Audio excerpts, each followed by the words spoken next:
All right, guys, there is something very special about this Bitcoin address right here that you can also scan in.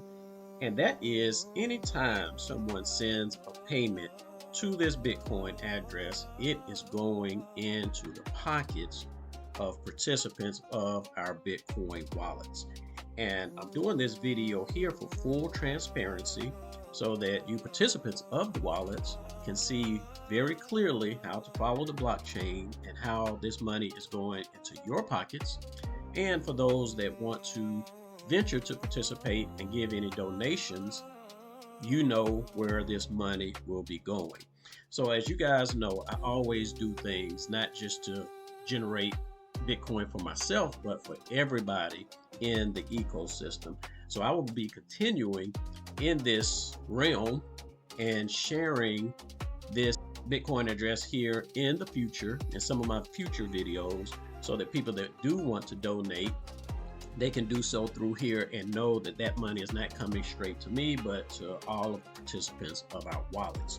So let's get into some of the blockchain information. So I'm going to copy this email address here and just head over to mempool.space. Okay. And this is going to give you guys a full record of all of the transactions that have occurred on the blockchain with this wallet. Okay, so we see now that currently the balance on that particular address is 0, but it's received over the course of time 0.285 something Bitcoin.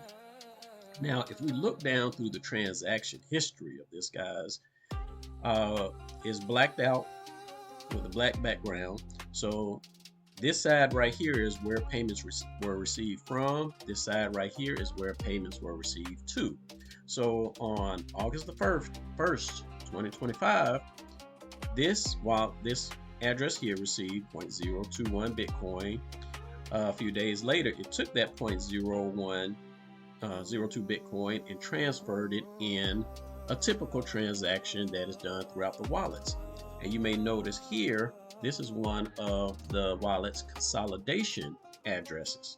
So users come out, they send Bitcoin. Well, that Bitcoin will be sent to whatever address they specify here, and the change from that transaction will go into a consolidation wallet. And that consolidation wallet, of course, is used to help minimize transaction fees.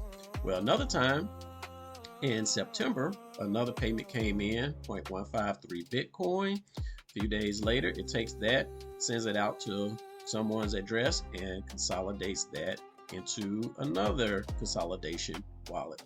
So on and so forth. And you guys can verify this by going to mempool.space.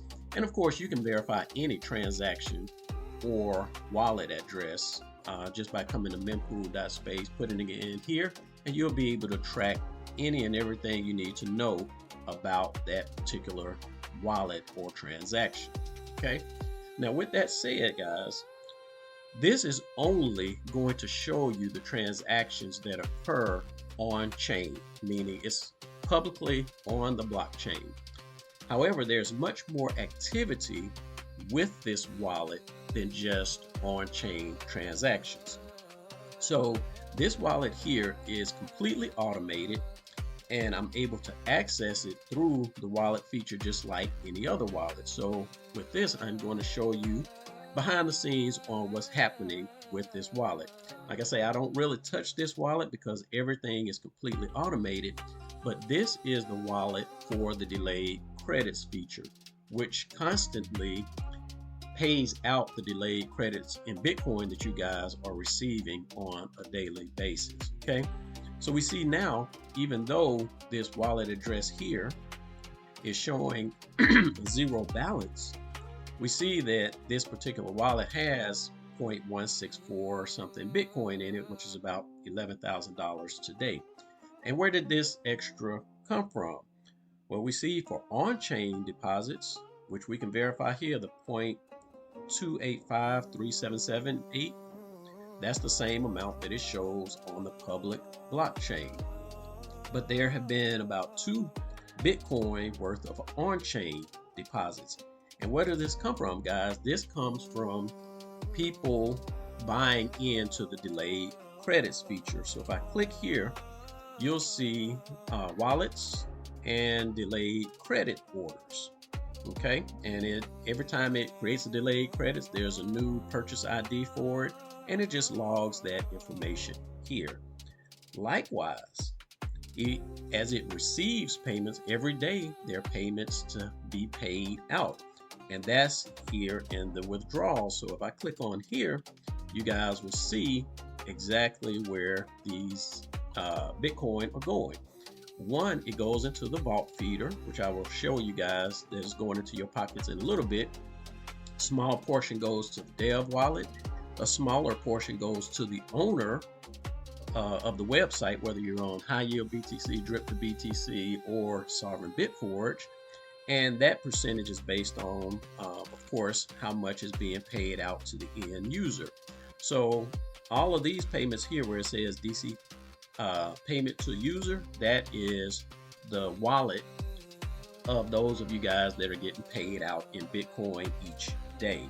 Okay, so understand that if you scroll through all of these transactions, that's what you're going to see. You're going to see a ton of Bitcoin going into the wallets of existing users.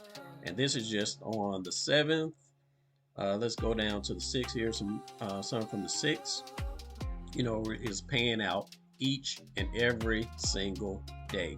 Okay, so understand that any assets that come into this wallet here is going into the pockets of existing wallet holders. Okay, and as a quick glimpse, just to let you guys know, here's another panel that I use on the back end to let me know, hey, how much in delayed credits that balance is. So here's the delayed credits vault here. Gives me a quick glimpse of the balance. It shows, hey, it needs at least 5 days worth of assets sitting on here at any given time to cover the next 5-day payouts, which will be coming over the next 5 days. And that's how the system continues to pay out, and it does it 100% automatically. So therefore, any assets, Bitcoin that comes into this wallet, the system automatically transfers that out to you guys. And I'm a participant of the wallet as well, so I will benefit from it to a certain degree as well. Okay. Now, with that said, let me give you guys an understanding on how it works. Okay. So I'm going to open up this graphic here. And you all know that the vault is the resource that collects all of the transaction fees. So if all of you wallet holders out there, anytime you do a transaction within the system, is feeding transaction fees into the vault. The vault essentially accumulates the Bitcoin and regularly pays out that Bitcoin to you guys in the form of converting your credits into Bitcoin. Okay, and that's what these dark black arrows are for. Each time you get paid out where it's converting credits into Bitcoin, that money is being converted and coming into your pocket because you're getting credits at a discount and you're getting that paid out at a 1-to-1 ratio. So you are constantly feeding the vault by your activity and constantly getting paid out by the vault nonstop 24/7 every day since the wallet has been operating. However, when it comes to the delayed credits feature, that is yet another source of income from the vault, whether it be from donations or trading activity or whatever the case is. So this DC vault right here is what's feeding the vault through the delayed credits feature. Now, as I began sharing this Bitcoin address with others that want to give gifts or donations or whatever the case is, this is proof that this will be coming into the vault for you guys, which I've already shown you. However, when you saw that DC vault or vault feeder, where was it? Here. If I go to the withdrawal, that is going into a vault feeder, not directly into the vault, but into a vault feeder. And what this does, guys, is breaks up payments that are fed into the vault. So understand this.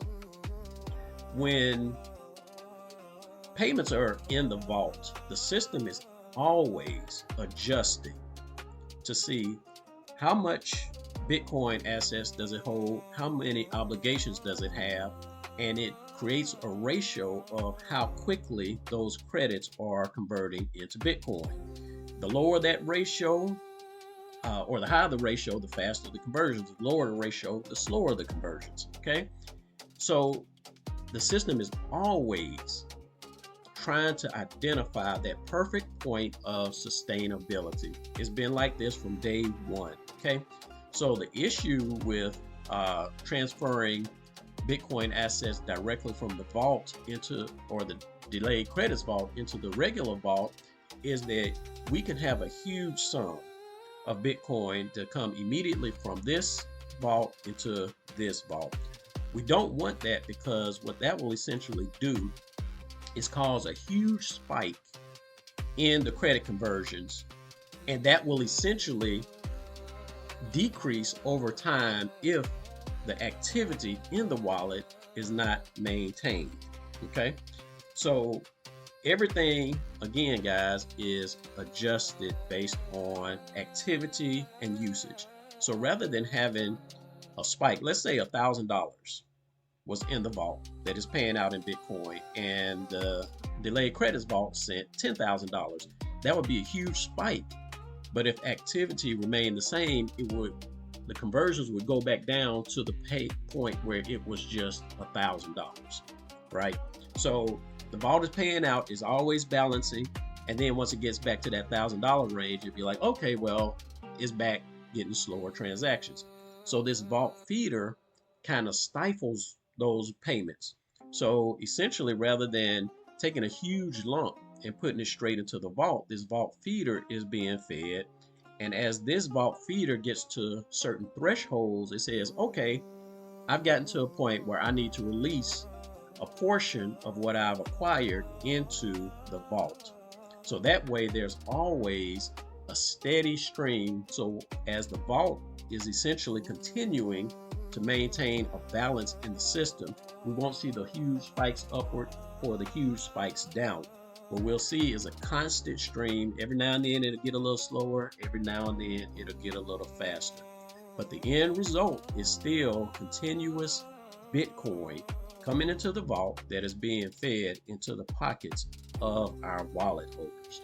All right, guys, if you got any questions about that, feel free to leave them below in the description. I just wanted to give you guys a clear, behind the scene, transparent view of what's going on. And also, this information is presented in the forum. So when you come to the forum and check out the delayed credits feature, it gives you all the details on how it works and references this delayed credits vault and how it's used. All right, guys, that's all I got for you in this video, and we will holler on the next one. Peace out.